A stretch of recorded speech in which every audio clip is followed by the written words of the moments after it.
So in the last two sessions we discussed Kunti Maharani's prayers, and yesterday we concluded with Tvam Akinchana Gocharam Janmaishwarya Shritashri Edha Manamadah Puman Naivarhatya Bhidhatum Vai Tvam Akinchana Gocharam. Those are too much puffed up of their Janma, high birth, Aishwarya, wealth, Shruta, education, Shri, beauty. They cannot feelingly address the Lord. They cannot desperately depend on the Supreme Lord. They cannot be prayerful sufficiently. Naivarhatya Bhidhatum Vai Tvamakinchana Gocharam. The Lord is visible and accessible only to Akinchanas. Akinchana means those who don't have possessiveness. Yeah, from one perspective, Akinchana can refer to someone who is materially impoverished, very poor, he doesn't have any privileges. But in the real sense, Akinchana means one who does not have any possessiveness towards one's possessions. One who does not overly identify oneself with all the material designations and positions and possessions and privileges and whatever prosperity they have. They're humble. They're rooted in their own humility, in their own surrender to Krishna. Tvam Akinchana Gocharam. So in the next shloka, Kunti Maharani says, Namo Akinchana Vittaya Nivritta Gunavrittaye Atma Ramaya Shantaya Kaivalya Pataye Namaha. So you can repeat. Namo Akinchana Vittaya Nivritta Gunavrittaye Atma Ramaya Shantaya Kaivalya Pataye Namaha. Namo Akinchana Vittaya Nivritta Gunavrittaye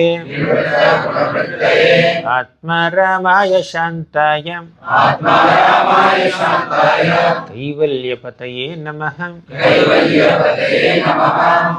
Namo Akinchana Vittaya. Vitta means wealth. Krishna is the wealth of the materially impoverished people, or Krishna is the wealth of humble people. Krishna is the wealth of those who are pure-hearted, simple, and those who don't have any false ego or arrogance. Those are not puffed up of their material positions. Krishna is their wealth. Krishna is their property. One cannot purchase Krishna by paying so much money or dakshina or sponsoring gold and silver and ornaments, etc., etc. Yeah, one can do that with bhakti.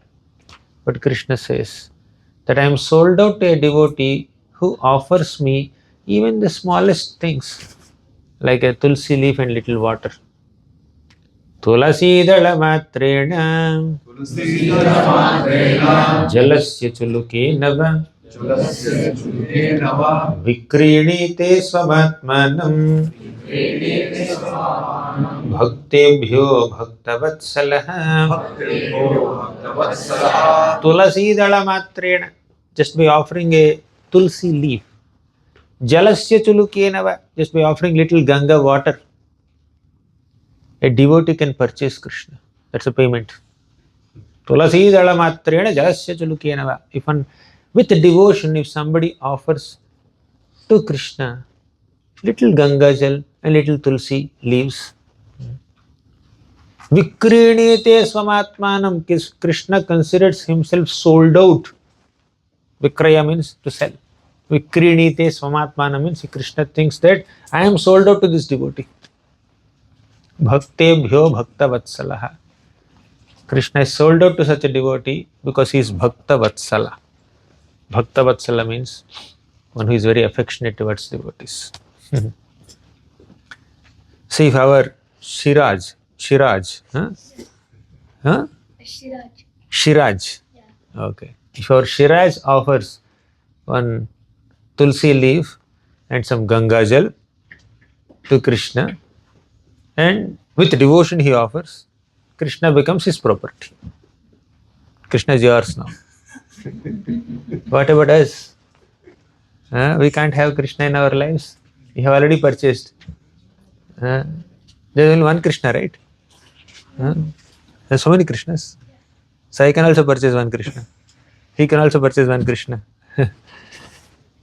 Yes, although Krishna is one, he manifests himself in hundreds and thousands and millions and trillions of forms. He can manifest one unique form to reciprocate with the love and affection and feelings and emotions of one particular devotee. If this devotee, Shivani, right? If this devotee loves to see Krishna in a particular form, loves to worship Krishna in a specific form, Krishna manifests a specific form only to please this devotee. One unique form for one devotee. One Narasimha form to reciprocate with Prahlad Maharaj. Krishna has that much enthusiasm. Krishna can expand himself into any form that he wants to reciprocate with the affection of his devotees. Vikrinite swamatmanam bhaktebhyo bhaktavatsalaha. That is his eagerness to reciprocate. But the question is, do the conditioned souls have that eagerness to reciprocate with that affection of Krishna? The best part of Krishna is, of course, Krishna has so many parts, so many best parts, and every part is best only. But one of the most exciting aspects of Krishna's personality, especially in connection with the conditioned souls, is his willingness to show his mercy upon his devotees. His mercy, Kripa Shakti, is considered the queen of all his Shaktis. Especially in connection with the conditioned souls, the best facet of Krishna's personality is Krishna is affectionate towards them. And what is the best part of our personality? The best, Our attraction to Krishna. our attraction to Krishna, okay, willingness to surrender, correct. I heard one inspiring statement from a disciple of Prabhupada, Bhurjan Prabhu. The best way of living life is to be in harmony with the best part of ourselves. The best way of living life is to be in harmony with the best part of ourselves. So what did you write? The two kids writing here. Read. What did you write? The best way of living life is harmony. Is to be in harmony with the best part of ourselves. We'll explain. Did you understand? The best way of living life is to be in harmony with the best part of ourselves. What is the best part of ourselves? We have so many parts. Our consciousness has so many parts. Our heart has so many parts. Not the physical organ heart. It has so many parts. I'm not giving a physics class or biology class. What are the different parts in the heart? One part of our heart or one part of our consciousness is aspiring to prove ourselves better than others. Another part of our system, of our inner heart, is aspiring to gain wealth. Another part is aspiring to gain fame, prestige, public attention, followers, dhanam, janam, sundarim, kavitamba. Another part is aspiring to enjoy sense gratification. I want to eat this. I want to travel here. I want to fly there. So different parts of our heart have different aspirations. Another part is aspiring to take revenge on somebody. He did like this to me. I should do something. I should take revenge on this person. One part is very envious of others, hateful of others. But there is one little part in all of our hearts or all of our systems that is aspiring for pure Krishna Prema. In the heart of our hearts, somewhere in some corner of our heart, we are hankering for pure love.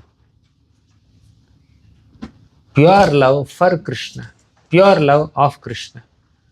The greatest ecstasy of a living entity is to love and be loved by someone, and that someone is Krishna. We all want to love someone.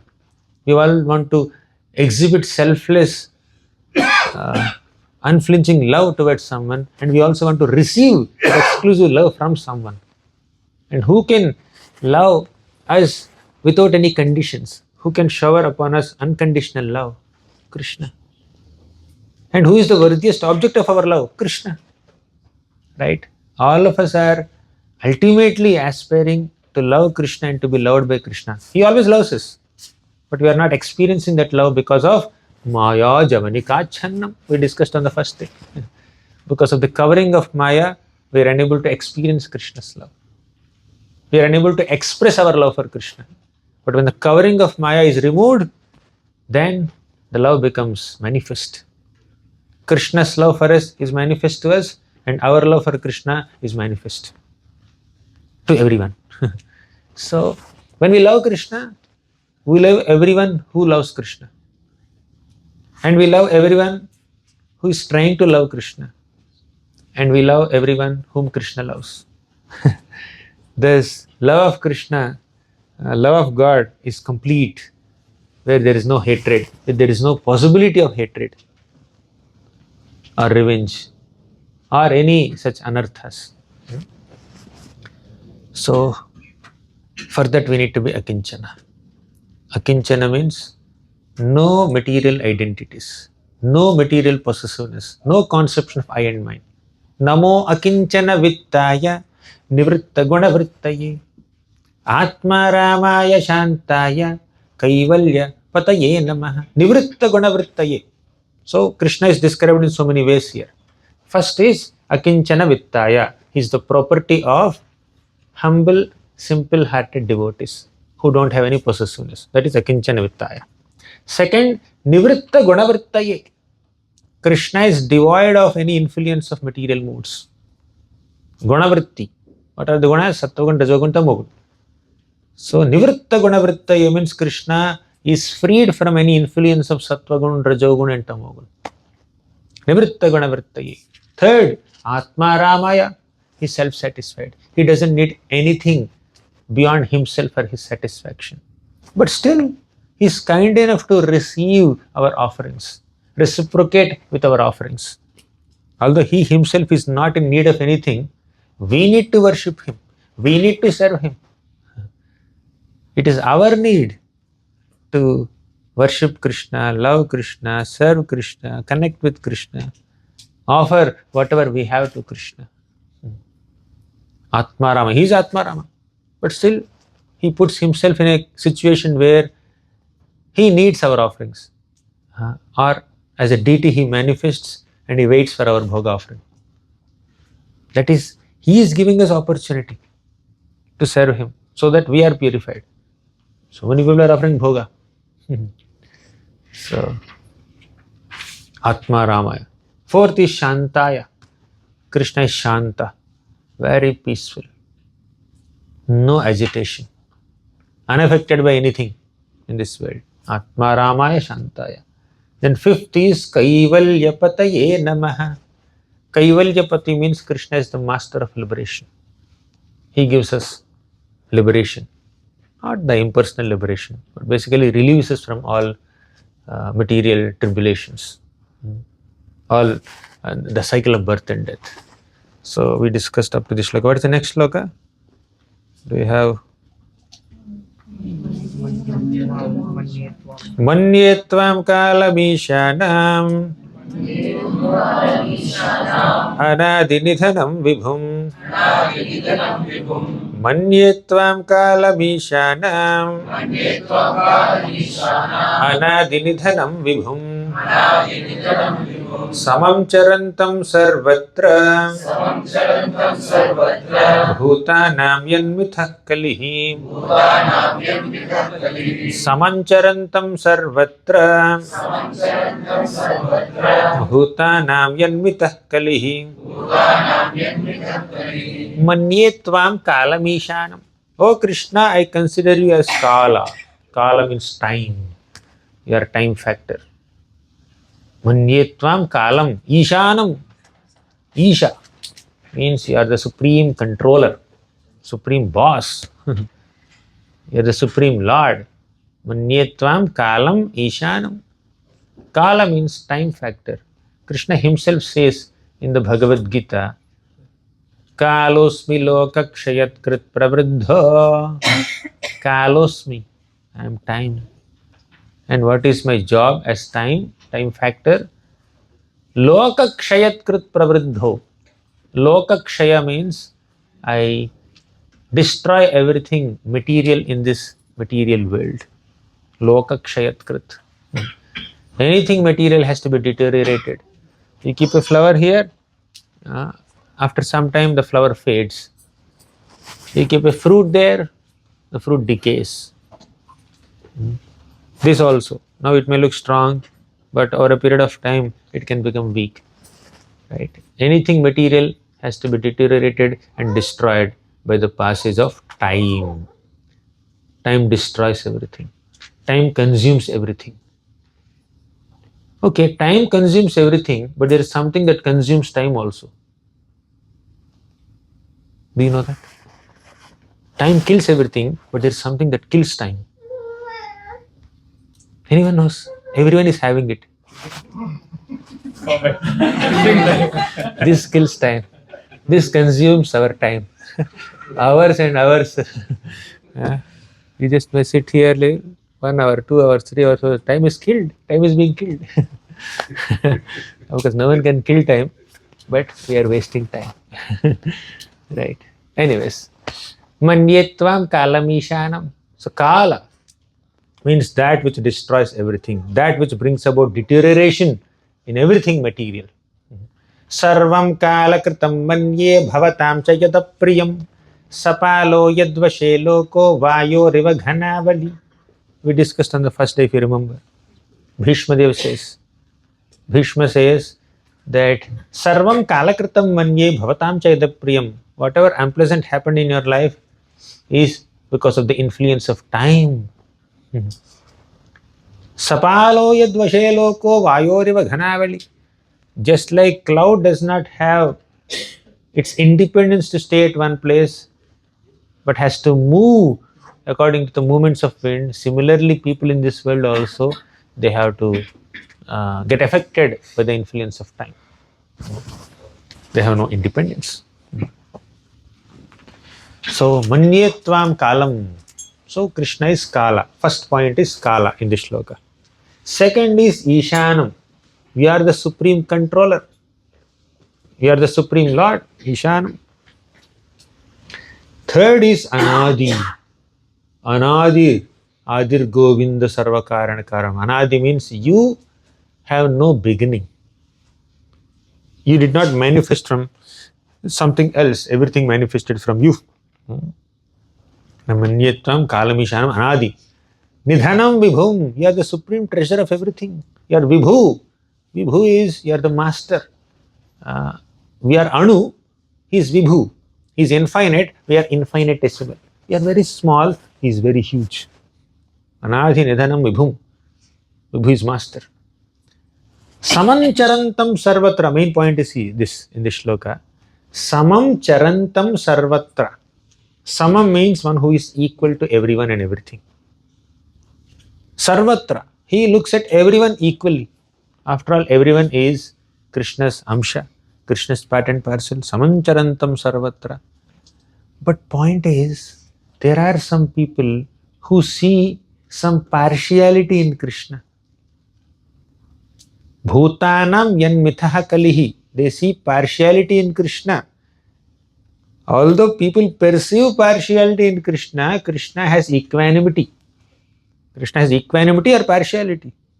What is your understanding? Kunti Mata says, Krishna, you are endowed with equanimity, not partiality. But it is only because of their illusion people perceive partiality in you. Okay, let's connect this statement of Kunti Maharani with the statement of Krishna himself in the Bhagavad Gita. Say it. Samoham sarva bhuteshu न मे द्वेष्योऽस्ति न प्रियः ये भजन्ति तु मां भक्त्या मयि ते तेषु चाप्यहम् समोऽहं सर्वभूतेषु. I am equal to everyone. न मे द्वेष्योऽस्ति, I don't hate anyone. न प्रियः, I don't hold someone very dear to my heart. Means I don't have any partiality or special inclination, special favoritism towards someone. Krishna is saying, Samoham sarva bhuteshu, I am equal to everyone. I am not partial to anyone. But in the same shloka, right in the next line, he says, Ye bhajantu tumam bhaktya mahite teshu chapyaham. If someone worships me with bhakti, with love, with affection, Mayite teshu chapyaham. I am there in him, he is there in me. Our hearts are very connected to each other, close to each other. Or in other words, I am specially inclined towards them, or I am partial towards them. I show my favoritism towards them. If someone worships with devotion, then I am especially favoring. I favor them. So how do we understand this? Krishna is definitely equal to everyone. After all, everyone is an amsha of Krishna. Mamayivamsho jiva loke jiva bhuta sanatanaha. Although Krishna is the supreme source of everyone and everybody is an amsha of Krishna, still some of those amshas are very dedicated to Krishna and some amshas are averse to Krishna. Philosophically, technically, constitutionally speaking, all of us are servants of Krishna. All of us are parts and parcels of Krishna, servants of Krishna, but only some of us act as servants, but some don't. Ekale Ishvara Krishna Arasabha Bhritya. There is only one God, that is Krishna, and everyone else is Bhritya, a servant. But not many people are in the mode of being a servant of Krishna. Many people are in a mode of competitor of Krishna. Krishna is the enjoyer, I also want to enjoy. Krishna is the master, I am also the master. Krishna is the controller, I am also controller. People have this mood. That's not a right mood. So Krishna is still equal to all of them in the form of Paramatma. Paramatma is there in the heart of everyone. Mattaha smritir jnanam apohanam cha. He gives us remembrance, he gives us forgetfulness, he gives us knowledge. Thus he is equal to everyone. Whether they are animals or human beings or devatas or aquatics or trees or whatever, Krishna gives knowledge and remembrance and forgetfulness to everyone equally. As Paramatma, he is neutral observer, neutral witness of everything. But when somebody performs bhakti unto Krishna, bhajan, when a human being especially, when he performs bhakti unto Krishna, Krishna doesn't act like a Paramatma. He doesn't act like a neutral Paramatma. He shows some special favor. Just like a teacher may give a class to 100 people in the classroom. 100 students in the class, teacher gives the same class to everyone, samam. Everybody has an opportunity to hear the same class. Not that the teacher is blocking the ears of one student and giving more knowledge to one student and less knowledge to another student. Same class. Whoever sitting in the class have the access to same knowledge. But some kids, some students hear very attentively. They take notes. Like our Shiraj and all these frontliner children. Some hear very attentively.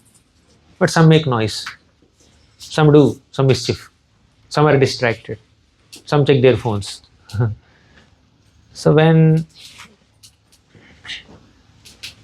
a student is attentive in hearing what the teacher is saying, the student takes full advantage of the teacher's session, class. But when some students are very neglectful and distracted in the classroom, they don't get full advantage. You cannot blame Krishna for that. We should not blame Krishna for our inattention. Sun is there, giving light and heat to everyone. But if somebody closes the doors and or hides in a den, then they cannot access sunlight. That is not sun's mistake. That is their mistake. Now there is a story. A bumblebee goes to a lotus flower. A honeybee goes to a lotus flower and nicely drinks honey in the lotus. When the sun starts setting, slowly the lotus is getting closed like this. The honeybee did not notice it. Lotus petals got closed. Honeybee did not notice it. So the honeybee got trapped inside the lotus and died. Now, who is the cause of the death of this honeybee? Is it the lotus or is it the sun? And according to Sharaj, it is honeybee itself. Because of lotus petal only, the honeybee died. Because lotus petals closed, therefore the honeybee died. Or because the sun had set, therefore honeybee died. But it's not the sun's fault, it is the bee's fault. The bee is supposed to just buzz off at the right time, at the sunset time. Who asked the bee to be like that? Nature has its role to play, sun has its own schedule to do. Because you are not smart enough to notice it, you cannot blame the Lord. Similarly, we also do so many mistakes and we experience the difficulties. But oftentimes we blame Krishna. We say that, oh, Krishna is not kind, not merciful. We have discussed this theme last few days. When the sun is rising like this in the sky, you stand in front of the sun, look at the sun. What do you see? Bright light, right? But if you turn your face away from the sun, what do you see? Dark shadow. Who is the cause of the shadow in front of you? The sun behind you. Without the sun behind you, you cannot see dark shadow in front of you. Thus, this dark shadow is also caused by the sun only. But the problem is that you turned your face away from the sun, therefore you are seeing the dark shadow. But if you face the sun only, you will see bright light. Similarly, Krishna is the cause of happiness also, distress also, good also and bad also in this world. Devatas also and demons in this world. So, when we face towards the sun, we see light. Similarly, when we follow Krishna's instructions, when we follow Krishna's teachings, when we follow dharma, then we will see happiness in life. And when we turn our face away from Krishna, away from sun, we will see dark shadow. Means when we turn our face away from Krishna, when we act against Krishna's teachings, then we will see darkness or distress in our life, adharma in our life. Ultimately, light and darkness both are caused by sun only. Similarly, happiness and distress, good and bad in this world are also caused by Krishna only. But we encounter good in our life when we follow Krishna's teachings. We encounter bad in our lives when we go against Krishna's teachings. That is our mistake, not Krishna's mistake. Why did Krishna create bad in this world? He did not create. You created bad in your life by being disobedient to Krishna's teachings. He did not create bad. The moment we act against Krishna's instructions, we encounter bad. What is darkness? The absence of light is darkness. The moment we choose to act against Krishna's teachings, that moment is a moment of darkness in our life, ignorance in our life, distress in our life, difficulty, problem, confusion, bewilderment, envy, hatred. All these things are cause of we disobeying Krishna, we going against the will of Krishna. That is not Krishna's neglect, that is not Krishna's fault. Some people are prosperous, some people are experiencing so much pain. The prosperity is not a result of Krishna's partiality. And these people's pain is not a product of Krishna's neglect. Those who are prosperous, those who are happy, they followed dharma and they are reaping the results of their dharmic life. And those who are suffering threefold material miseries, they went against dharma, went against bhakti, went against the teachings of Krishna, they are experiencing these difficulties. Like someone who sees darkness, although sun is there right behind them. Sun is right behind you, just turn your face, you'll see Krishna. Similarly, happiness is right with you. Just turn towards Krishna, he'll make you happy. But we don't want Krishna, we don't want to worship Krishna, we don't want to chant Krishna's names, but we want happiness only. Right? So, perception of partiality is the problem of the conditioned soul. Krishna is not partial. Definitely Krishna is specially inclined towards his devotees, but who can become a devotee? Anybody can become a devotee. Krishna gives equal opportunity to everyone to become his devotee. He doesn't say only you are qualified to become my devotee, you are qualified to become my devotee. No, anybody can become Krishna's devotee. Krishna gives equal opportunity to every single living being to hear Gita, to hear Bhagavatam and become a devotee so that he can become partial towards you. If you are claiming that Krishna is partial towards his devotees, okay, fine, we agree. Krishna is partial towards his devotees. It's Pandava Pakshapati. Krishna is partial towards his devotees. But what's stopping you to become a devotee? So that Krishna becomes partial to you also, right? Krishna is ready to become partial towards you also. Because you are not becoming his devotee, therefore he is not partial towards you. You are willfully going away from Krishna, going against Krishna, and says Krishna is not favoring me. Krishna is willing to show favor to anyone. Prabhupada gives this example in the 3rd canto of Bhagavatam. Small example, but very profound one. You take a cup of milk. Have you seen a cup of milk? You have 5 senses. What are they? Eyes, nose, ears, and tongue, skin. 5 Jnanendriyas. So you approach milk only with your eyes. Exercise for all the children here. You approach milk only with your eyes. What do you understand? It's a white substance. That's all. Liquid, you don't know whether it's liquid or solid. You don't know anything about milk. For the first time, you are seeing milk. You are not touching it, you are not smelling it, you are not tasting it. You just brought your eyes in contact with the milk. What do you understand? It's a white substance. That's all. Nothing more than that. That's the only realization you have about milk. When you see the milk, say you did not even see the milk. You only brought your ears in contact with milk. Means somebody is speaking about the benefits of drinking milk, the qualities of milk, and you heard about it. You never saw it. Only you heard.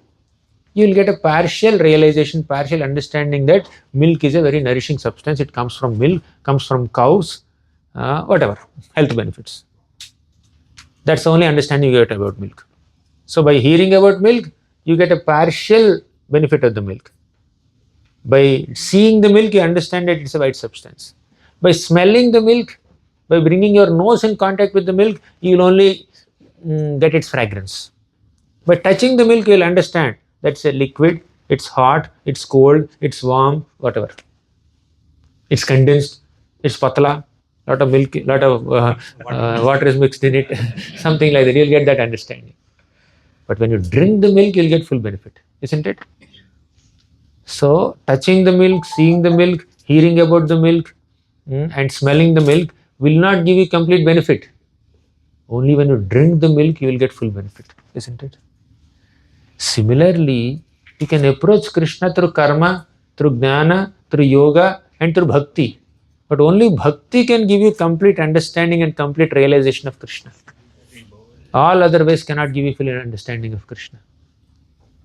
When you touch milk, you will only realize that milk is a liquid substance, wet, warm, cool, hot, like that. Nothing more than that. Similarly, when you approach the Lord to relieve your miseries, your misery may be relieved, but you don't understand the real personality of Krishna, how lovable Krishna is. You don't understand. Because most people go to temple, break a coconut, and do some pradakshina, offer some banana, offer some agarbatti, offer some pranams, and they expect their difficulties to be relieved. They are relief seekers. That's all. They can't fully understand Krishna's personality, how lovable Krishna is, how beautiful Krishna is. They can't understand the glory of Krishna's Nama, Rupa, Guna, Leela, because their approach is very limited. The means in which they are approaching Krishna, the faculty through which they are approaching Krishna is very limited. That will only give them limited understanding of Krishna's personality. You can't blame Krishna. Krishna, why did you not reveal your glories to this person? He is never interested only. He just wants some material relief from me. He wants relief from material miseries by coming to me. That's all he expects. I just did it for them. And some people approach Krishna for liberation, jnanis. Karmis approach Krishna for money, for material prosperity, etc. They may even get it also. Jnanis approach Krishna for liberation. They are not interested in service of Krishna. They don't want any relationship with Krishna. They approach Krishna for liberation. I want to be relieved from this cycle of birth and death. Krishna may go, okay, fine, go to Sahaja Mukti. Yogis, they approach Krishna for siddhis. They perform Ashtanga Yoga to get Ashtasiddhis. Anima, Mahima, Laghima, Garima, all this. They want to become bigger than the biggest, smaller than the smallest, greater than the greatest, lighter than the lightest. They want all these siddhis. Okay, they will get that. But only devotees want to selflessly serve Krishna and maintain a relationship with Krishna. As a son, as a mother, as a father, as a friend, as a brother, whatever, as a servant, as a lover, so many ways in which you can connect with Krishna. So if you are interested in a deeper bonding and relationship with Krishna, Krishna is ready for it. If you only want some material benefits or some material perfections, mystic perfections, or even liberation from Krishna, Krishna will give that. Problem is in your approach, not in his reciprocation. Krishna already said, Yayathamam prapadyante tam sataiva bhajamyaham. The way you approach me, in a similar way I will reciprocate with you. Yadyad dhiyata urugaya vibhavayanti tattat tvapuh pranayase sadanugrahaya. The way you approach me in a similar way I will reciprocate with you. That's not his problem, that's our problem. Let's improve our understanding of Krishna by studying Shastra, by associating with devotees, and let's make our approach of Krishna better, more selfless, more meaningful, more purposeful, not just aspiring for some material benefits and other things. We need to make our approach better. People perceive Krishna as partial. That is the problem with their perception, not with Krishna's personality. Krishna's personality is very divine, impartial. Krishna is impartially partial towards everyone because he gives an equal opportunity to everyone to enter the arena of his partiality. If you become my devotee, if you do bhajan, I will reciprocate with you. I will become partial to you. What is that bhajan? Ye bhajante tumam bhaktya maite teshu chapyaham. If you do bhajan of Krishna with bhakti, then Krishna is there for you. He has special inclinations for you. Tesham satata yuktanam bhajatam priti purvakam dadami buddhi yogam tam yena mam upayanti te. Tesham satata yuktanam, one who always engages oneself in bhajan of Krishna. What kind of bhajan? We are also doing bhajan. We are singing, playing kartal, playing mridanga, offering arti. We are also doing bhajan. But Krishna did not simply say bhajan. Bhajatam priti purvakam. Priti. There should be priti there. Love. Lovingly worship Krishna. Not ritualistically worshipping Krishna. Not worshipping Krishna as a formality, as a ritual. as something that we are obliged to do, to put a tick mark in our to-do list. There should be some personal touch, there should be eagerness, there should be love and affection. Bhajatam Priti Purvakam. We should do Priti Purvaka bhajana, not formality bhajan, not rule oriented, protocol oriented, policy oriented bhajan. I was told to do bhajan, isliye kar raha hu. Not that way. Of course, doing that is better than doing nothing. Definitely, obligatory worship, mechanical worship, ritualistic worship is much better than not doing any worship. But if there is something better than that kind of formality and mechanical kind of worship, that is Priti Purvaka Bhajan. Let's worship Krishna. Let's perform all the limbs of bhakti, Sravanam, Kirtanam, Smaranam, etc. with Priti, with love, with affection, with eagerness, with enthusiasm, with commitment. Then Krishna will become more inclined towards us. Otherwise, he is neutral. If you are neutral, if you are mechanical, he will be neutral. If you are ritualistic, he will also be ritualistic. He reciprocates according to your mode.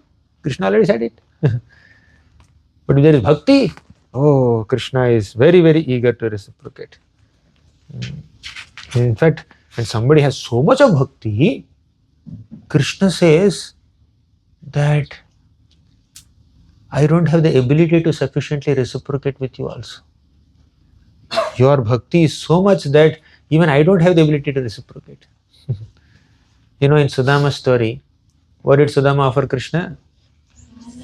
Poha. Garland. She is still in the Mathura mode. Correct. We are into Ujjain mode now. Yes, there is one Sudama that is florist. He offered garlands. Correct. No doubt. But there is another Sudama that is Krishna's childhood friend. Yesterday when I asked in the kids class about florist Sudama, they said Brahmana Sudama. Now I am asking about Brahmana Sudama. He offered 4 handfuls of chipped rice. But he could not even afford that flat rice also. He did not have even that poha also in his home. His wife went to the neighboring homes and begged charity and brought that begged flat rice and put in a cloth, torn cloth, and gave it to Sudama. And Sudama offered it to Krishna. And Krishna ate one handful.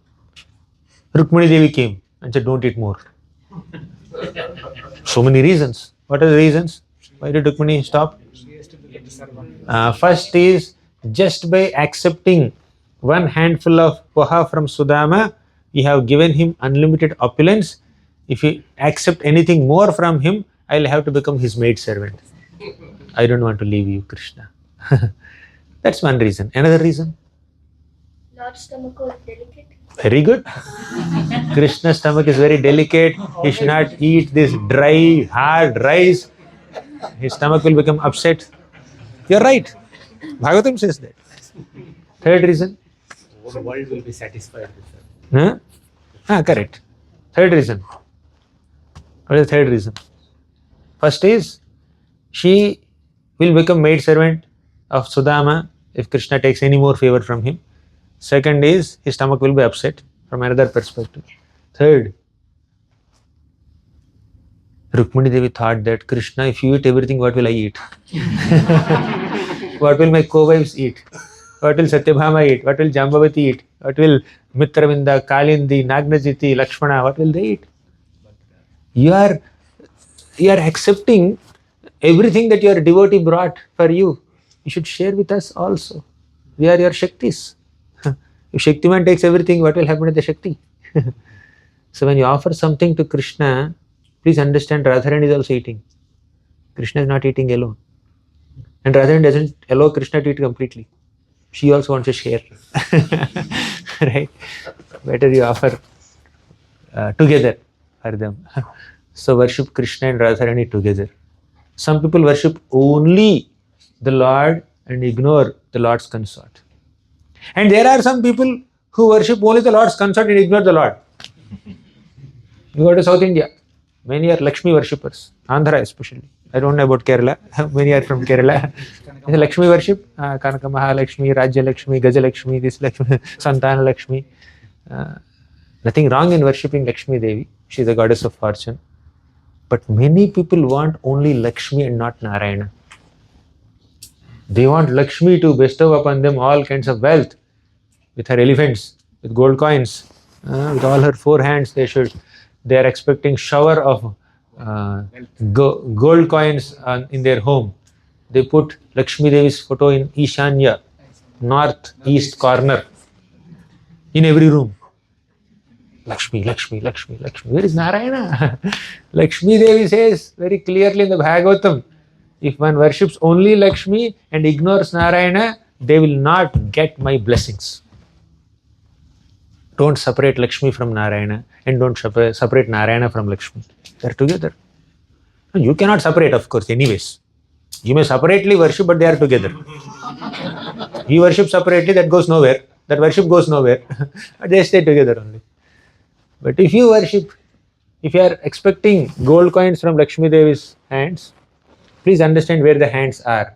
They are always massaging the Lord's lotus feet. Janudvayam jala jalochanaya jananya lakshmyakhilasya suravanditaya vidhatu. Lakshmi Devi is constantly seen massaging the lotus feet of Narayana. If you want her blessings, please understand where the hand is. It's there on Krishna's feet. If you worship Krishna's feet, then her hand is automatically there on you. His feet and her hands, both will come upon you. 4. 2 feet and 2 hands. Even both are only a hand, only hand. Nothing else. You remove hand from his feet and put that hand on my head. That's the expectation of many Lakshmi worshippers. Anyways, coming back to Sudama episode, Sudama offered 4 handfuls of flat rice to Krishna. Then Krishna started thinking. He said, Sudama went beyond his capacity to offer me this flat rice. He could not afford. He doesn't have sufficient means to offer me even this flat rice also. So he went beyond his capacity to serve me. I must go beyond my capacity to sufficiently reciprocate with his service. But is there anything beyond Krishna's capacity? Krishna cannot go beyond his capacity to sufficiently reciprocate with Sudama, and Krishna felt very ashamed. I cannot give him anything. Even if I give him Indra's palace or Brahmaloka or entire Brahmanda to him, that's insignificant reciprocation for the offering that he has made. His offering is beyond his capacity. My reciprocation must be beyond my capacity, but there is nothing beyond my capacity in the entire cosmos. Therefore, I can never sufficiently reciprocate with his love and his devotion. And Krishna felt very ashamed and embarrassed. Therefore, he did not say anything to Sudama. He silently sent him away, and only after Sudama went to his home, he found a palace given by Krishna. Why did Krishna not reveal this to him before only? Krishna felt very embarrassed and awkward and ashamed to tell Sudama that, see, I am giving you this palace, because this palace is insignificant. This is not a suitable reciprocation for even 1 grain or half grain of the flat rice that you have given me with so much love and affection. Krishna is so kind and merciful upon his devotees that he becomes so obliged to even the most insignificant offerings that we make. He feels so grateful. Krishna was so grateful to Sudama. So it's not that Krishna neglects us and therefore we are suffering. Krishna never neglects us. It's not that Krishna is partial towards his devotees. Krishna is grateful towards them. Naturally, he wants to reciprocate with them. Sometimes he even feels that I'm incapable of reciprocating with them. So whenever conditioned souls pursue partiality in Krishna's personality, that is because of their poor fund of knowledge. That's what Kunti Maharani is saying. Samam charantam sarvatra bhutanam yanmitah kalihi. She says in the second half of this shloka, Samam charantam sarvatra, you are equal to all. But bhutanam yanmitah kalihi, when people perceive partiality in you, that is their problem, not your problem. You are always equal to all. Okay, shall we go to the next shloka? What's the next shloka? Very nice. Naveda kaschid bhagavam sikirshatam tavehamanasya nrinam vidambanam nayasya kaschid dayitosti karhichit dveshyasya yasmin vishamamatir nrinam naveda kaschid bhagavam sikirshatam. O Krishna, no one can understand your activities. Naveda kaschid bhagavam sikirshatam. O Bhagavan, no one can sufficiently understand or appreciate your pastimes or your intentions. Naveda kaschid. Vedaham samatitani vartamanani charjuna bhavishyani cha bhutani mam tu vedana kaschana. Vedaham samatitani. I understand everything. I understand the past, I understand the present, I understand the future also. Vartamana, I understand the present. I understand the past. Bhavishyani, I understand the future also. But mam tu vedana kaschana, no one understands me. Krishna says, people cannot understand me, but I understand everyone. Everything about everyone in the past, present and future. Any other shloka where Krishna said that even devatas cannot understand me, even sages cannot understand me?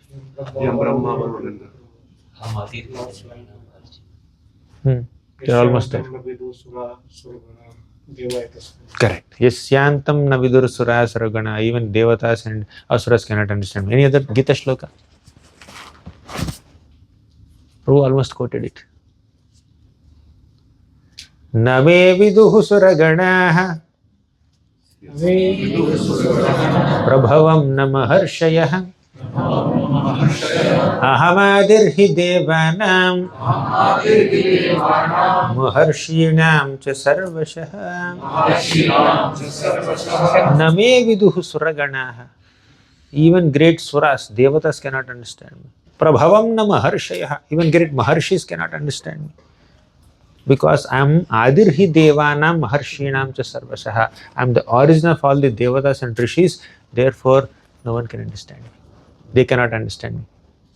So here she says, Kunti Maharani, Naveda Kaschid Bhagavam Sikirshatam. Krishna, your intentions and your plans are not understood by everyone. Even Bhishma says something similar. Nahiyasya karhi chitrajan puman veda vidhitsitam yadvijignasaya yukta mukhyanti kavayopihi. The next chapter, Bhishmadev says, Bhishmadev clearly says that people cannot understand you. In their attempts to understand Krishna's plans and Krishna's intentions and Krishna's pastimes and Krishna's qualities and Krishna's tattva, even great souls also get bewildered. Khidyati dhir vidamiha. Why would Krishna dance with others' wives in the middle of the night in the Rasa Krida? People have their doubts. Why would Krishna steal garments of young gopis? People don't know have answers. Devotees have answers because they understand Krishna's pastimes in parampara, but common people don't understand. Sometimes even devotees also don't understand. Why did Krishna do like that? So, it's not easy to understand Krishna, that's the point.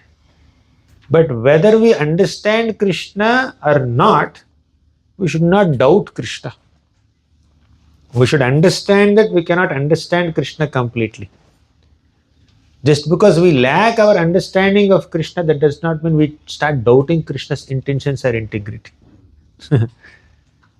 So please understand that we can never understand Krishna completely,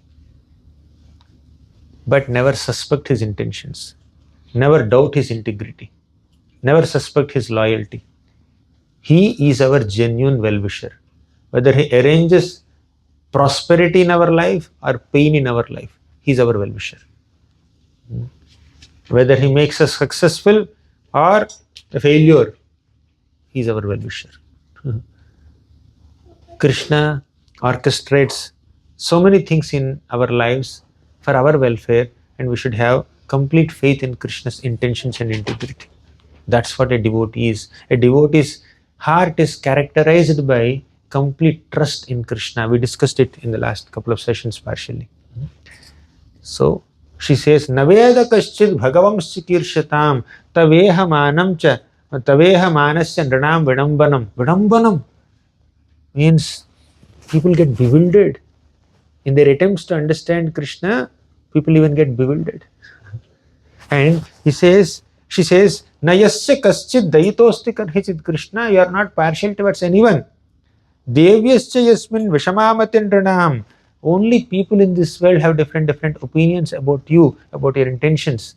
They have a lot of speculations. They interpret Krishna's activities in different ways. They give purports to Krishna's intentions in different ways. Especially Krishna's activities in Mahabharata are a great source of bewilderment for common people. And those decisions that Krishna has taken, those activities that Krishna has performed are interpreted or even misinterpreted by people in so many ways. That's their problem. But Krishna always has pure intentions. He is always our well-wisher. Whether you understand his plans or not, please understand, he is your genuine well-wisher. Bhoktaram yajna tapasam sarva lokamaheshwaram suhridam sarva bhutanam gnatva mam shanti mritchati. If you really want peace, shanti, there is only one way. Understand three things about Krishna. Bhokta, he is the supreme enjoyer. Bhoktaram yajna tapasam. Second, Sarvaloka Maheshwaram, he is the supreme proprietor of all planets. Third, Suhridam Sarva Bhutanam, he is our dearest friend. He is our dearest well-wisher. Only when we are convinced about these three capacities of Krishna, we can become humble and peaceful. Many people in this world, they think they are the enjoyers. They are the doers. But Krishna is the doer. He is the enjoyer. This doership mentality and enjoyership mentality are connected to each other. When you think you are the doer, you have done something, you will naturally want to enjoy the result of what you have done. So doership mentality and enjoyership mentality are inseparable. Then secondly, we think we have so many things, whether it is accomplishments or property, so many things. We think we are the owners. This is my home. This is my TV. This is my phone. These are my people. This is my family. Yeah, feeling a sense of responsibility towards one's family or belongings, that's okay. But it's not a sense of responsibility, it's a sense of possessiveness many times. When there is a sense of possessiveness, when there is a deep sense of belonging or attachment, then that will keep us in this material world only. We should not be overly attached to or possessive about what things we are doing. So that possessiveness will naturally induce enjoying propensity in us. But Krishna is the supreme enjoyer. He is the supreme proprietor. He is the supreme master. He is the supreme controller. He is the supreme well-wisher. Then we are peaceful. Okay, next shloka. How long should we go? It's 11:20, sorry, 12:20. What's the cut-off time? One more shloka we will do. 30, round figure. The next is Gopya Dade, which is Yashoda Mata's thing that we will do tomorrow. So 30 we are doing now. Janma karma cha vishvatman ajasya karturatmanah tiryan rishishu yadushu tadatyanta vidambanam. Janma karma cha vishvatman ajasya karturatmanah tiryan drishishu yadashu tadatyanta vidambanam janma karma cha vishvatman. O Vishwatma, O soul of the entire universe, your janma means your appearance, your karma means your activities or pastimes, they are divine. Janma karma cha vishvatman ajasya akarturatmanah. Actually, Krishna's janma and karma are confusing. Why? In this one shloka only, Kunti Maharaj says, you are taking janma, but you are aja. Aja means unborn. So unborn personality is born. That's Vidambanam. That's very confusing, bewildering, deceptive. Then akartur means he need not perform any activity. Krishna is not obliged to perform anything. Now these children are obliged to go to school and study, whether they like it or not. They have to write exams. And parents are obliged to maintain them, fulfill their demands, desires, whatever it is. There is no other way. Or all the employees are obliged to go to work. Yesterday Prabhu said he had 24-hour shift. He is obliged to go. Even if he doesn't like, he has to go. Everyone. But Krishna is not obliged to do anything. He is not accountable to anyone. He is not answerable to anyone. He is not reporting to anybody. There is no one who is acting as his boss, right? But still he performs so many activities, as if he is obliged. That's bewildering. Krishna already said in the Bhagavad Gita, Namam karmani limpanti name karma phale spurha. Namam karmani limpanti, I have no interest to do any activity. Not that he is lazy. He is not obliged. There is no obligation for Krishna. No one can set rules and regulations and protocols and policies for Krishna. Krishna, you are supposed to behave like this. Samjha kya? Nobody would say like that. Whatever he does is dharma. Dharmam tu sakshat bhagavat pranitam. Whatever he instructs is dharma. Whatever he decides is dharma. He is the one who decides what we are supposed to do. There is no one who decides what he is supposed to do. But still he does so many things in this material world. And people judge. Ye acha nahi kiya Krishna ne. He didn't do it properly. Who are you to tell? Whatever he does is proper. We cannot evaluate Krishna's actions. People in this world, even those people who are reading scriptures also, they don't read scriptures as students. They read scriptures as jury panel, evaluating Krishna's activities. They read scriptures as judges. They hear scriptures as self-appointed jury or teacher or evaluator or reviewer. Nowadays people don't watch movies as audience. They watch movies as reviewers, critics. They don't use gadgets as users. They use gadgets as reviewers. They give review. They evaluate. They don't know how to manufacture, but they evaluate. Of course, some may do it with a good intention, but many times the propensity to criticize and evaluate and judge others is there, and that propensity goes towards God also. If you are a superior trying to evaluate the activities of a younger one with a good intention to help them improve, that's fine, that's a different thing. Judgment is important, jury panel is there, is relevant. But you cannot judge the Krishna. He is the supreme judge. Who can judge Krishna? Only Yashoda Mata can judge Krishna. In the next sloka she judges. We'll discuss it tomorrow. Only pure devotee of Krishna like Yashoda Mata, Radharani, they have the authority and ability to judge even Krishna's activities. Common people have no right to point out any fault in Krishna. They cannot say Krishna is supposed to do this, he is not supposed to do this, he should have done this. No, they have no right. But people do it.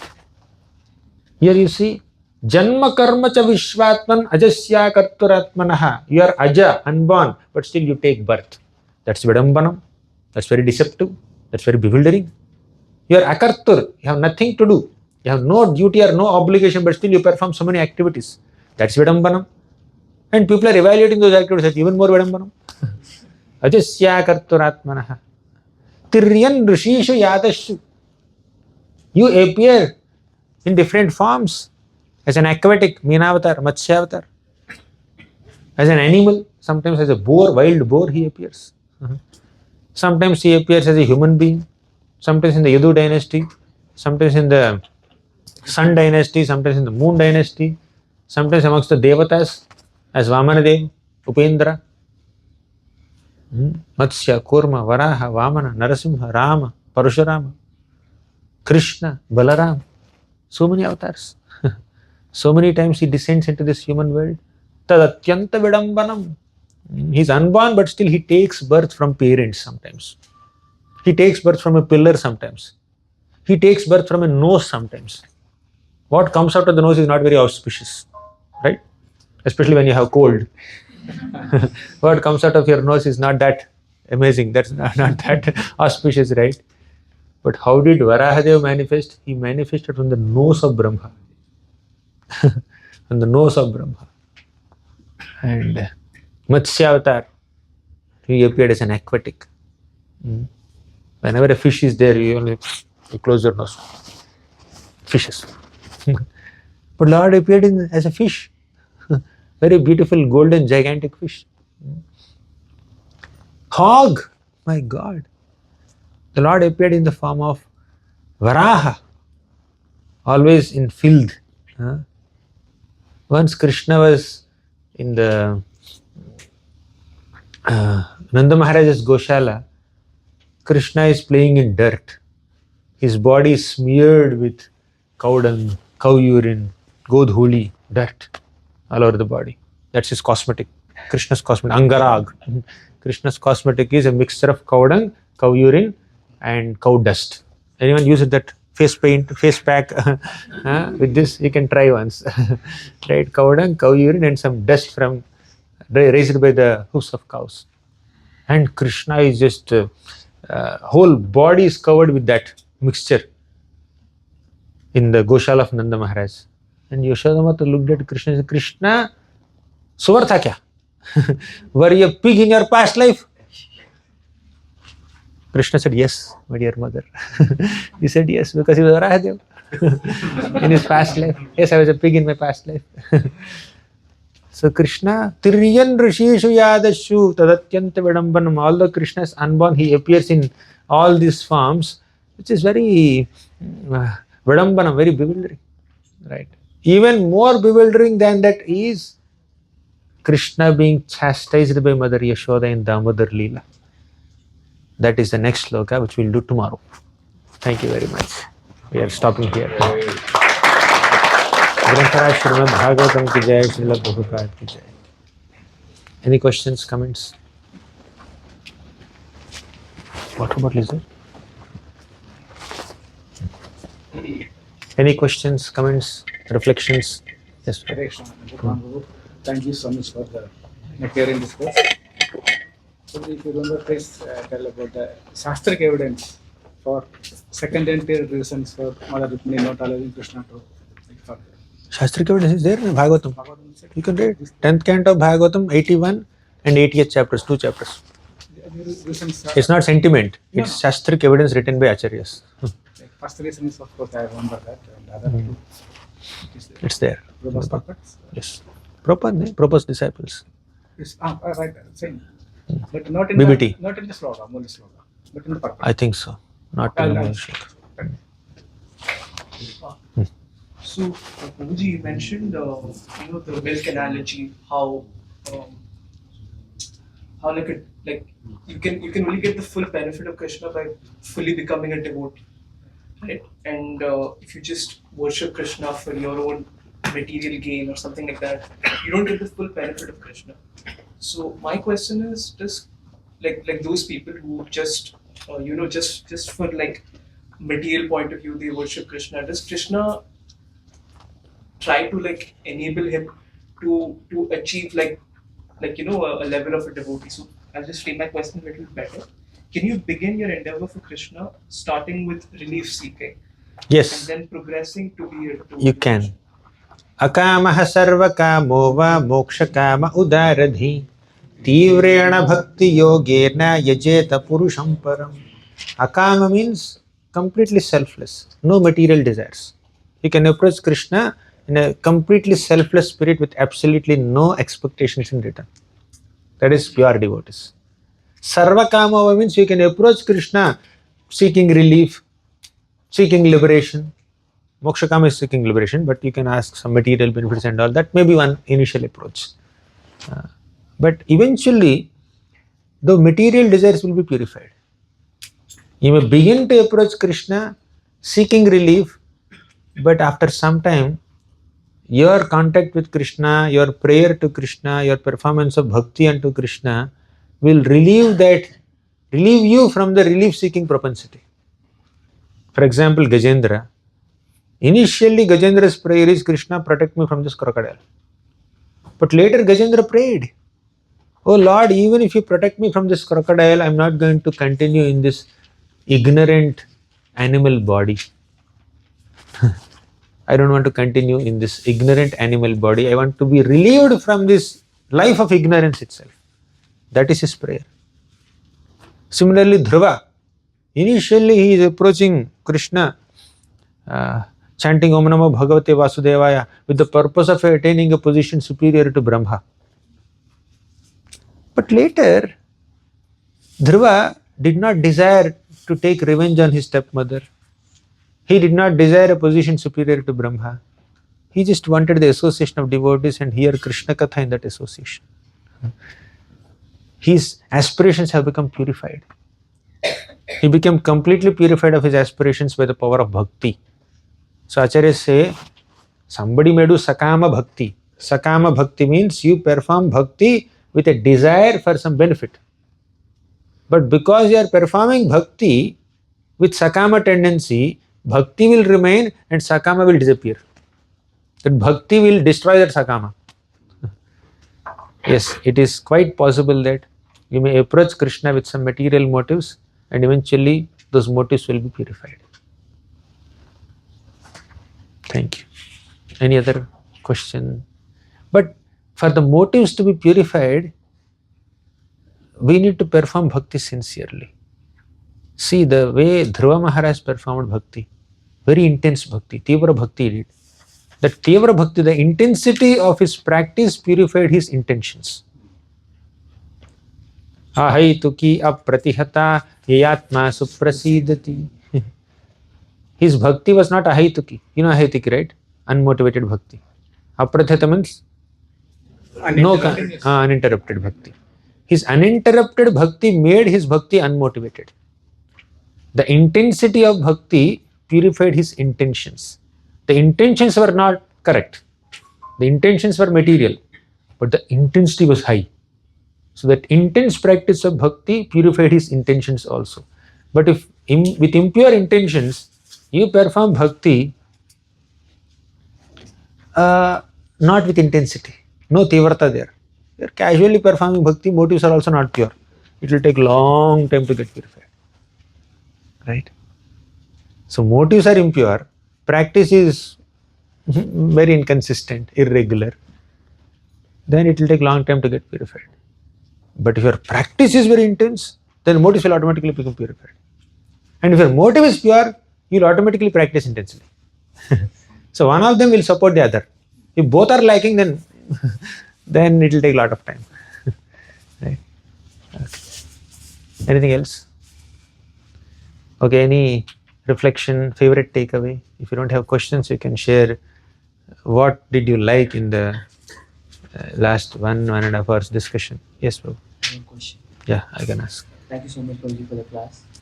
Prabhuji, so we see that people, when, especially Hindus, some of my friends, they say they eat non-veg and they do a lot of activity which is not supposed to be done as a Hindu. And they say that they don't get any, they're still prosperous. Even by doing it, they're prosperous, they're wealthy, everything is good. So they ask why you have to follow. Very good question. Very practical question. You got the question? Many people perform so many sinful activities. They may kill animals and eat their flesh. They may do a lot of mistakes. Still they are happy, healthy, prosperous. and they question the need for spirituality. They question the need for chanting or hearing. The answer is, on a material plane, when you do perform some good activities, you will get good results. You perform some bad activities, you will get bad results. So because these people must have done something good in the past, they are prosperous now. But while experiencing and enjoying that prosperity, if they perform bad activities, their future will be bad. Right now, they may be reaping the results of their past good activities. Now they are prosperous because of some purity or some piety that they have done in the past. But now they are being impure, they are being impious while enjoying the prosperity of the past. In future, they will not remain prosperous. Prabhupada writes in one purport somewhere. I can't recollect the reference at this moment, but Prabhupada writes. Like for example, let me give you my own example. In my BTech, my scores were good. I studied in a normal engineering college, decently okay, and my scores were good, and I got entrance into Indian Institute of Science in the masters. But in my first semesters in my masters, I continued with the same study habits, but my scores were very less. Scores were poor in the first semester. Then I understood the intensity of my study which I did in my BTech is insufficient for IISc. I need to work harder. Right? So in the second semesters, my scores improved. Now, in the first semester, like the admission into this college, into this prestigious institution, is a result of my past good study. But now, because I have not studied properly, my stipend was cut.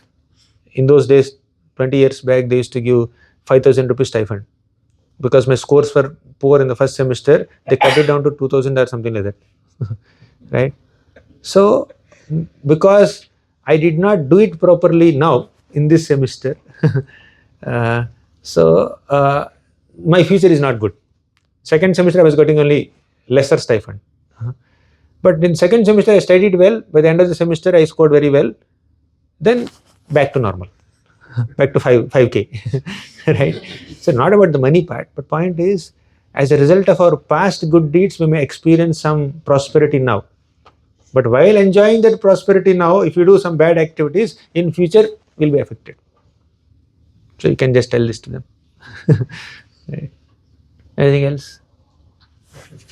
What is last verse which we took, and the next verse is also coming where this is Vidambana means like that sees like doing the seeing the activities of the Lord is not going, but still he is taking work in all this species. So it happens, although Kunti Maharani, she was so close associate of Lord Sri Krishna, but like when we see the pastimes of the Lord with the devotees of the brother, the Golo, so there they are not bewildered with any activity. They are Kunti Maharani. So what is the stage like where this bewildered when will Now, go with us, and then all the pure devotees like Kunti Maharani say that the Lord's activities are bewildering. It's not necessary that they are bewildered. They are saying their activities are bewildering. Sometimes they also get bewildered, but the bewilderment of pure devotees is a product of their prema, their love, their affection. Uddhava says, Krishna, your activities are very bewildering in the third canto, initial chapters. But when a pure devotee is bewildered, that bewilderment is because of their absorption in Krishna's prema, Krishna's pastimes. Krishna, you are not obliged to do this, but still you are doing it. I am bewildered. How merciful you are. So their bewilderment is because of their intense appreciation of Krishna's personality, Krishna's qualities. It's surprising, you are so humble. It's surprising you are doing this menial service for your devotees. Very surprising, very bewildering. So that bewilderment is a product of their appreciation for Krishna's personality, their intense prema. And for conditioned souls, they get bewildered because they lack appreciation for Krishna's personality. Whether you appreciate Krishna's personality or when you lack appreciation for Krishna's personality, there could be bewilderment. Indra was bewildered because of Mahamaya. Brahma is bewildered because of Yogamaya. Right? Sometimes devotees, pure devotees may not be able to understand Krishna's pastimes because of their love, and conditioned souls and neophyte devotees may not be able to understand because they lack love. Right? Vrajavasis, they don't consider Krishna as God because of their intense love for Krishna. And Asuras, they don't consider Krishna as God because they lack love for Krishna. Hiranyakashipu never considers Krishna as God. Kamsa doesn't consider Krishna as God. Shishupal doesn't consider Krishna as God because they don't have love for Krishna. And Yashodamata also doesn't consider Krishna as God because she loves Krishna. Right? Same love, same bewilderment. Of course, flavor of bewilderment is also different, but the source of bewilderment is sometimes love and sometimes lack of love. Thank you. Yes, Prabhu. Thank you so much. Wonderful class. My question is, how do you develop the quality of saying only the positive things of devotees? Because I heard in one of the lectures that the minute a devotee starts chanting the holy name, he becomes pure. And like you mentioned, the point I'm trying to add here is we become jury. We start judging people. The minute a person starts chanting the holy name, he automatically the purificatory process already starts. So who are we to judge the person just on the face of it? So how do we develop that quality of seeing only the appreciative part of the? Because here we are talking about Krishna.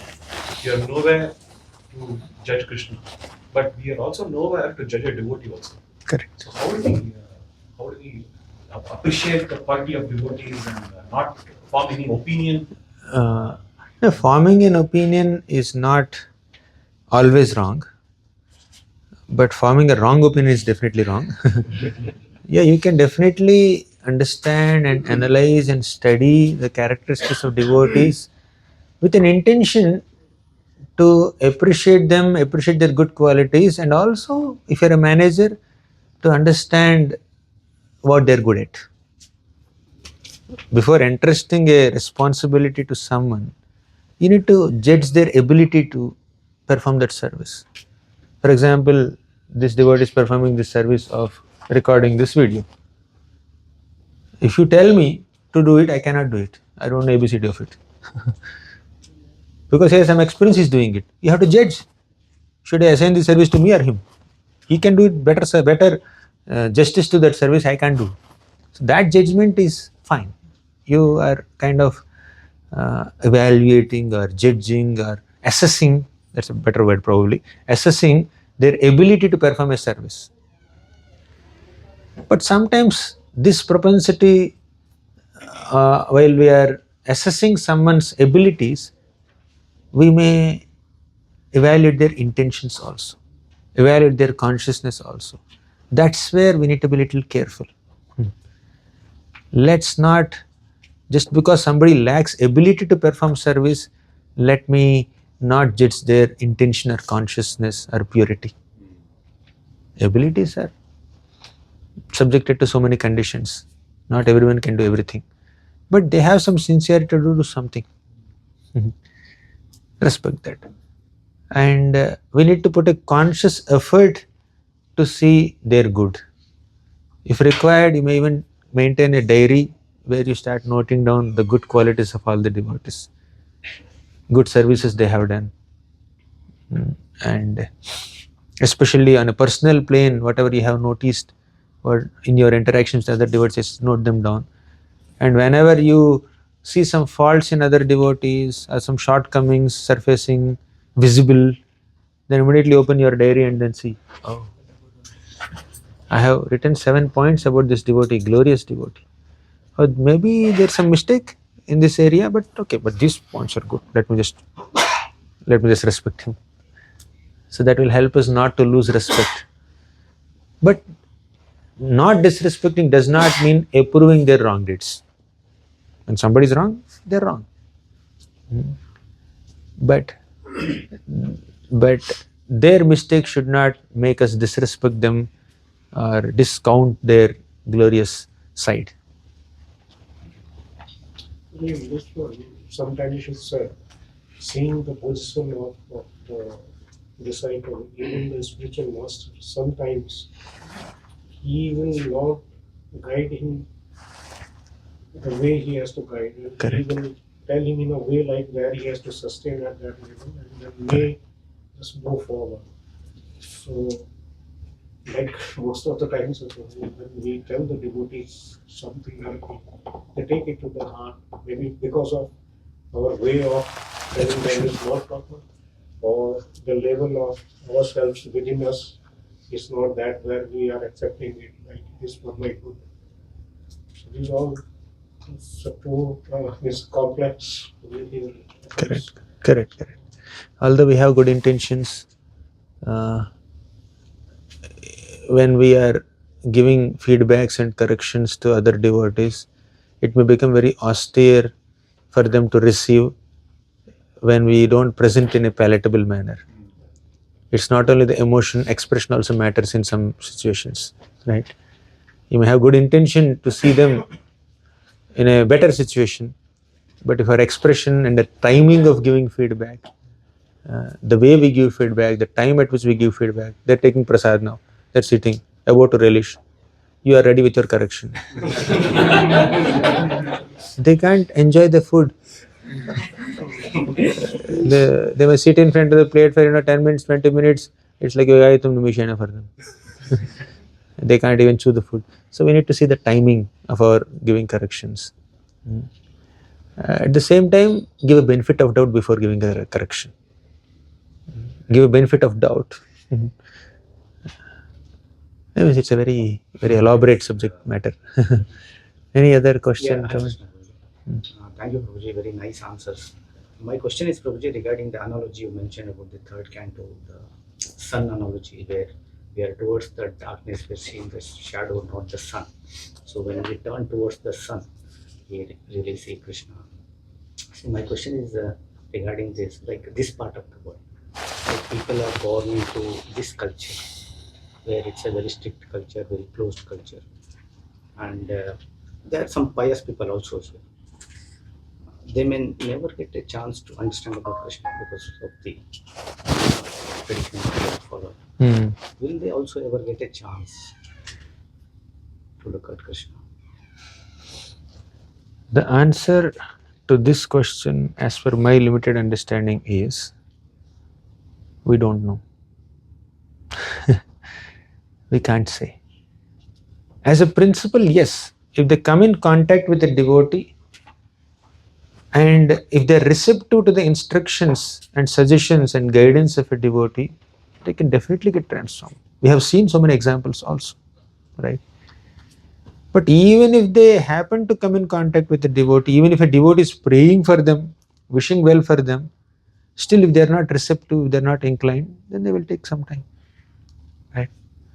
Or probably their connection with the Lord is at that level only. Because everybody connects with the Lord in different ways. They may want to smell the milk only, or see the milk only, or touch the milk only. And others may want to drink the milk, depending on your desire. The Lord also respects the desire of the living entity. The living entity doesn't desire to drink milk, he is happy touching the milk, fine. There are so many people who want to enter Saijya Mukti, Brahma Jyoti. We don't recommend it to anyone, but if he's so obsessed to enter Brahma Jyoti, fine, go and sit there. We understand the 10th floor in a building is the top. But if somebody wants to be in the first floor or ground floor, fine, let them be so. So, even the Lord doesn't interfere with the free will of a living entity. How can we do? The Lord gives some free will, independence, autonomy, minute independence to every living entity. He doesn't interfere with that. But if we use that independence in a productive way, you can grow. If you misuse that independence, then we'll degrade. But it's your choice. Your independence is your property. I may restrict the independence or expand the independence depending on your activities, but you have some independence. You have some freedom to make a choice. And your destiny depends on the choices that you have made. So Krishna says like this and doesn't bother them so much. Up to you. He can arrange devotees for them. First thing, he gives them common sense. Anybody who uses common sense, they'll understand what's going on is wrong. But because of some cultural affinity or some obligation or not using their free will despite having ability, they may get stuck in some things. They may adopt to some kind of cultures. It's a very complicated thing, Prabhu. Even as devotees also, no, who are we to judge them, but even as devotees also, sometimes we know what is right, what is wrong, but still we may do the wrong thing. We may do the wrong thing consciously because of some attachment or some pleasure that we are getting, because of lack of inner strength to take a bold step to give up that wrong thing and then choose the right thing. Complicated. Okay, thank you. So we'll conclude here. Yes, Prabhu, last question. Please correct my understanding. You should quote the Pujin Prabhuji mentioned that statement. This is to be in harmony. The best part is to be the best part of ourselves. So, but I'm thinking that until unless we engage ourselves in the hearing and chanting process, Shravana Adi Shuddha Chitra Kore ho jaye. So until unless the best part is awakened, that part is awakened, we cannot be in the best of our life because we're not in the harmony of that best part, which is not awakened. So right now, the other things, as you mentioned, so many things are in the heart. Those are awakened, and we are living with those kind of aspirations. But this part, the Nitya-siddha Krishna prema, which is so dominant, it's not awakened at all. So until we come to that level, by the process of hearing chanting, we are not living our best life. Correct. Yes. We need to work on that facet of our personality. We all have that propensity to love. We all have that in our best, in the purest form of our consciousness, we love Krishna more than anyone, and Krishna loves us more than anyone. And we are actually aspiring to be loved and love Krishna in the heart of our hearts. But somehow we are getting distracted by many other priorities. So spiritual life is meant to remind us that you need to live life in this way. Okay. Thank you. Hare Krishna.